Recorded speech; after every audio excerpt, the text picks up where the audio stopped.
Hi everybody, this is Crypto Rich, working with you to get rich with crypto, filling our pockets with crypto profits. And look what I have here. This is a brand new Opolo wallet, hardware wallet. It claims to be the most secure cryptocurrency wallet going of all. So secure I can't even open the box.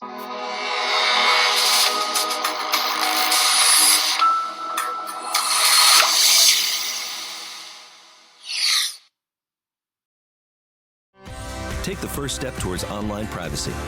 Get NordVPN. So in this video, I'm going to be speaking to one of the co-founders of this project and finding out what they say makes this cryptocurrency wallet so secure. Now, before I introduce him, please subscribe, follow me on Twitter, CryptoRichYT, join my official Telegram announcements channel. If you're watching this on YouTube, come over to BitTube. YouTube is shadow banning and censoring my videos. So you're going to get the whole deal on BitTube. You can also find me on Library and on Bitchute, should I disappear off YouTube. Please comment. Let me know about what you think about this hardware wallet, whether you use a hardware wallet and any other hardware wallet that you may have used. Hey, good afternoon, Fadi. How are you? Hi, I'm good. Thank you. How are you? I'm very, very well. Very glad to have you back on. I think we first spoke about 2 years ago. Something around that, yeah.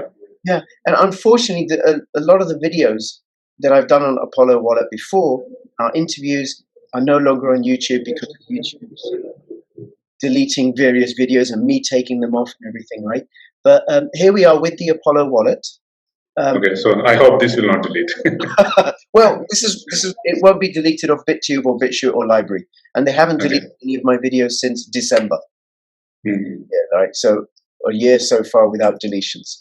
Do you know why they do that? Do you know why they do that? Did they tell you?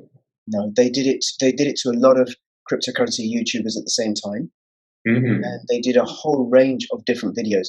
Like there was an interview I did with a CEO of a particular project. I posted that interview in 4 parts. They deleted part 3. Okay. And there was nothing in part 3 that was any different to the other parts, right? They deleted videos on me doing TA on Bitcoin. Oh, I think Bitcoin's going to go this way. They deleted videos on how to keep your cryptocurrency safe. They deleted sponsored videos and unsponsored videos. So let's hope for the best. Let's hope for the best, right? And let's support censorship-resistant platforms like BitTube and Library and Bitchute and the others that are out there. Okay, so Fadi, give us a little bit of background to yourself and then the background to the Opolo wallet. Yeah, sure. Basically, I'm a computer engineer and software engineer, computer engineer, electronics engineer, you can say. My background is mostly in computer science, image processing, robotics. I did my PhD in artificial intelligence from Oslo University back in 2014. And then I worked for software and different companies and startups. Then when the crypto revolution was growing and everybody is talking. I mean, at that time when I started working on Opolo, there were not so many hype. But in 2017, and I decided to switch. Like, I think we should work on blockchain-related technologies and crypto stuff to make some good technologies which can be helpful for the people to get the adoption of the blockchain. At that time, I found out that there is not so many hardware wallets out there, and the ones who are in the market already, and they are not so good to use. They are very difficult to use for the people who are not aware of the technology. So it was like I remember this speech from Steve Jobs when he introduced the iPhone first time. He came with a slide with many phones, Nokia and BlackBerry, and these phones with a lot of buttons on them. And then he introduced there's an iPhone with a touch screen. So that always resonates into my mind, and that thing clicked. I say, why not we would have a hardware wallet, which is just like an iPhone with a touch screen, and we beat, we beat the other hardware wallets, or we make a better solution, so that which is easier to use and easier for the masses to adopt that solution. So that's the point when it clicked me, and I say, I want to make this hardware wallet. Why not me? Why not I can do it? So then I started working on that. Right, very good. And this is the hardware wallet, the Opolo. Yeah.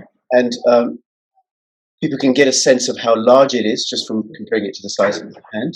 So what is it about, why did you decide upon this design, and what are the features about this one that make it different and special and you would say an improvement on the other hardware wallets?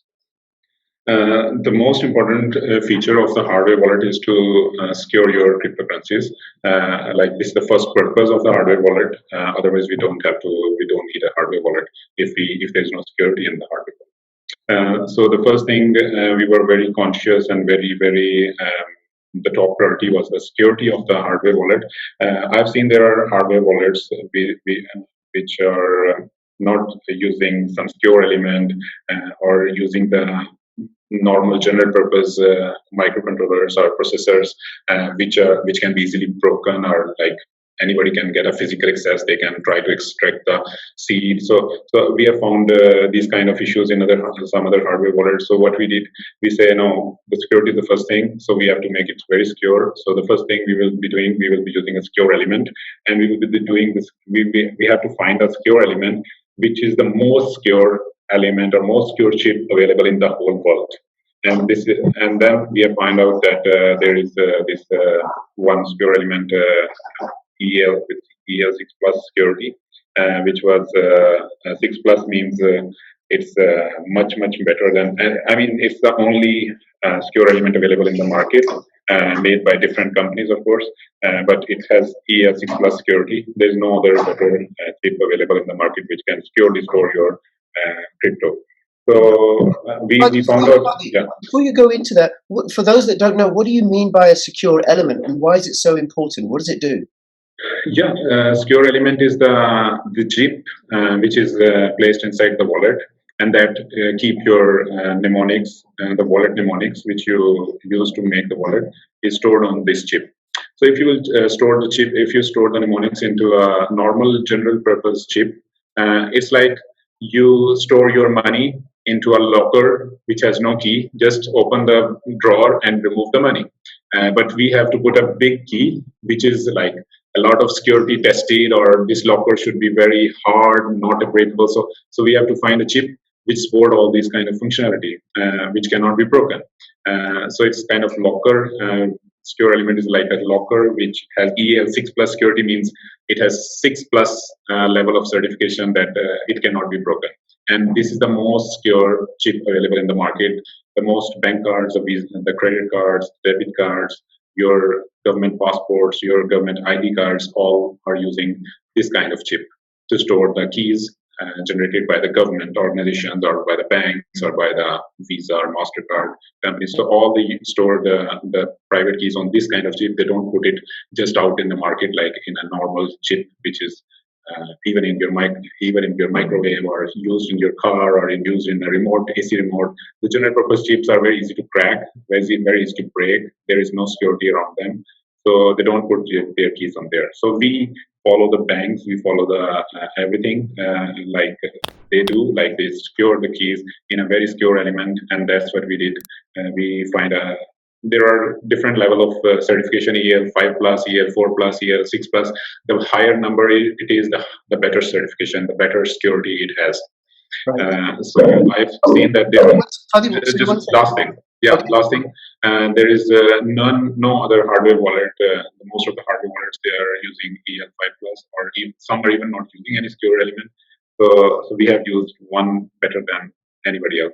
Right. So I was going to ask about that, about the other hardware wallets. So I will not talk about the other hardware. No, it's good. We don't need to name them, right? But I know which ones are the market leaders. And by the way, everybody who's watching this, especially if you're new to crypto, but even if you're not new to crypto and you're not using a hardware wallet, then what you should do is send me all your crypto to me. Send it all to me.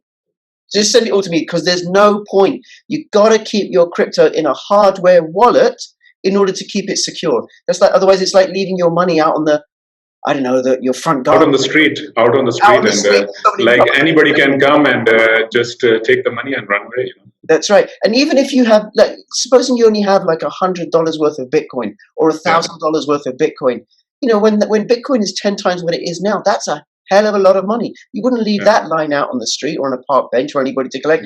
So you must use a hardware wallet.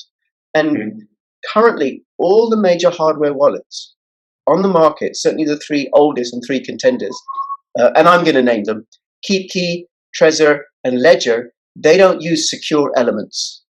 Ledger use. Ledger uses one of the elements is secure as 5, graded 5, which means that if somebody gets the hardware wallet, physical possession of it, they can hack inside, they can get inside, get the mnemonics and get access to your cryptocurrencies. Okay, and then what Opolo uses is a 6+ secure element, which is what, as you said, is used by governments on passports and also bank cards. So it doesn't matter if they get it physically, because you cannot get inside, you cannot access the information. Okay, so let's carry on. So it's got this secure. Yeah.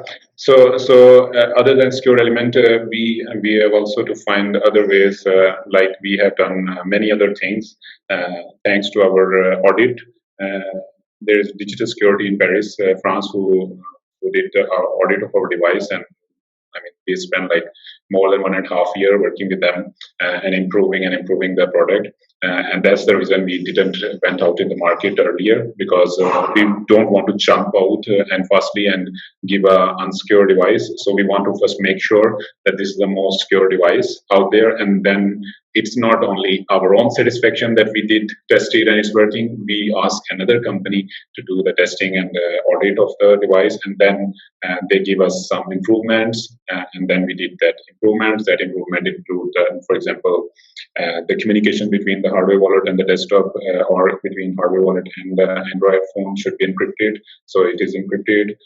There is the keyboard display on the hardware wallet should be randomized. It is randomized now. There are other communication going on within the hardware wallet between the controller and the secure element that should be encrypted. That is encrypted. The firmware is encrypted, and there are like other stuff like encapsulating the PCB. So we did a lot of technical improvement, which were suggested by our partner, Digital Security, who were doing the audit. Actually, they're not partner, but yeah, the auditor. And then we send them again after the audit changes, and now they have approved that yes, everything is working very well in our latest firmware. Right. So this was the second step. After using the best hardware chip available in the market, we say, okay, now we have to ask someone else outside our company to check the security of the device. And I think none other hardware wallet has done this. So we want to, that was the security. That's why security was so important for us, that we don't believe on our own self. We asked other people to test it, and they have tested. And other than that, we also did some other improvements. For example, randomization of the seed. When you generate seed on the wallet, we let you play with the seed, and you can randomly play with the seed by a touch screen and generate as you prefer. So we are the first hardware wallet, one of them, who have given option to the user to play with the seed, and to because the other wallets just generate the seed and say, oh, there is your seed. But nobody knows if it is already generated and they put it in their wallet, and so it cannot be. I mean, there can be problem in those things. So we let the user to generate the seed, and we never leave the seed never goes out of your hardware wallet, out of Opolo. It always stay there, and it's only available for backup once the first time when you generate it. And how you can prove that what I'm saying is right? We have provided a USB spy tool within the Opolo desk. If you go to the settings, there is a USB spy tool. You click that. It will show you all the communication going on between your computer and the hardware wallet. And there you can see what data is coming and going out of the hardware wallet. And there is no other way we communicate with the hardware wallet. There's only one communication channel, which is USB. So from the USB, you can see all the data coming and going out of the device, and you can verify from our software. And let's say you don't trust our software, so you go to a third party and find a USB scanner, USB port scanner, and just download the software. It's open source software available, and just see what data is going and coming out of the USB of the hardware wallet, and then compare it with the data which is shown in our desktop app, and you'll find it same. Right. So we want to make everything very transparent, very secure, and easy to understand for the people. So maybe you need a little bit tech background to understand, to find out these things. But I think tech people can easily understand what I'm saying.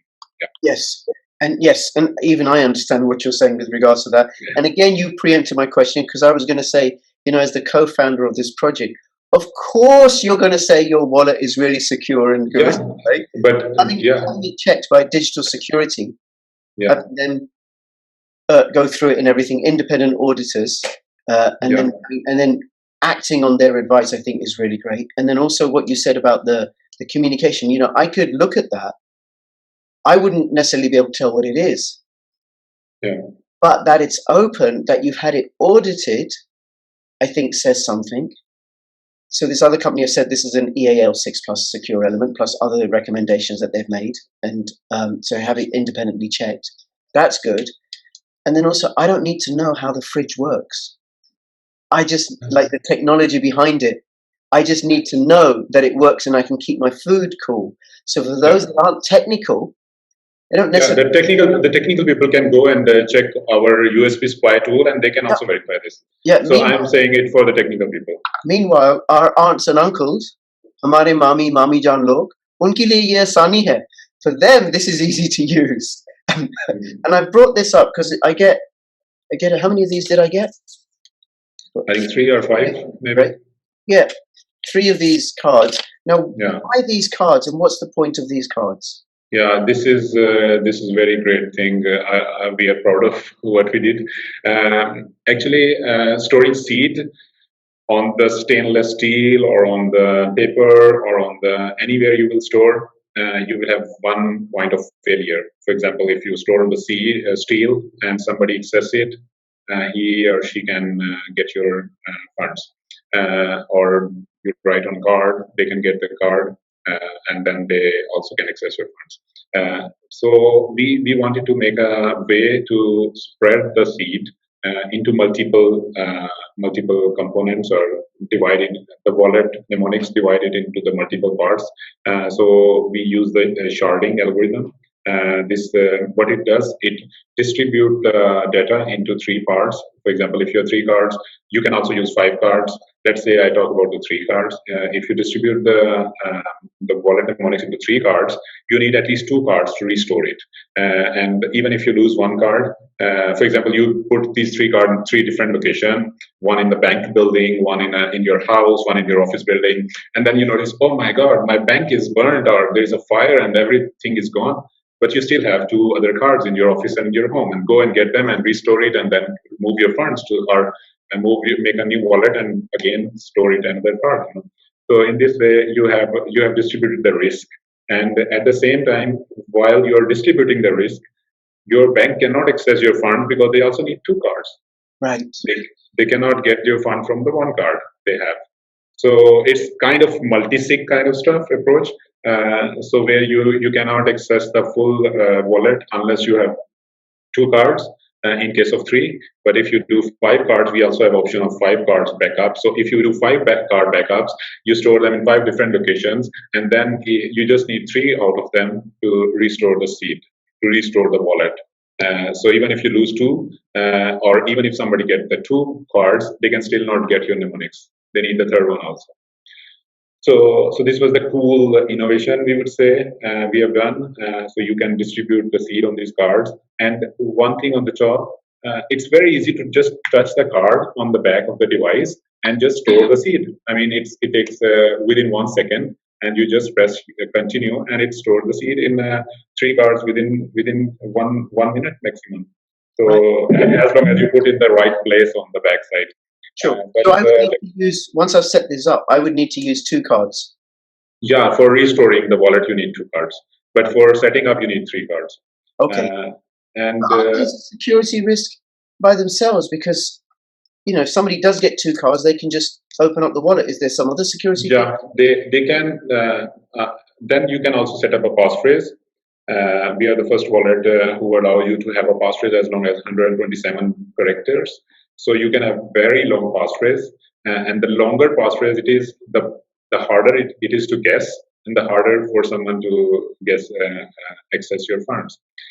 So on the top of the wallet, we always advise you should set up a passphrase. So in case even if somebody get these cards, they can still you can still recover your you can still have a passphrase which other people doesn't know, and they cannot access your funds. And having said the card is a good thing, still we tell the people to also store to write the mnemonics on the paper or on seal, wherever they prefer, as a backup, because don't take risk and don't rely only on the technology, because technology sometimes fails, although it shouldn't fail. I think this chip which is used in this card is like 20 years of guarantee, but still don't take risk of technology. Maybe this card will stop working, so you should also put the mnemonics on the card, on the paper card. That's why we also send one paper card also. Yeah, and you can actually say with the mnemonics, if you write it down, split it into 3 pieces. Or put it on different books, 3 different books. That's right. That's right. Or something like that, right? Now the passphrase, so I could choose any passphrase. Yeah. Yeah, the passphrase is a second level of. There are 2 things. There is one password and passphrase. These are 2 different things.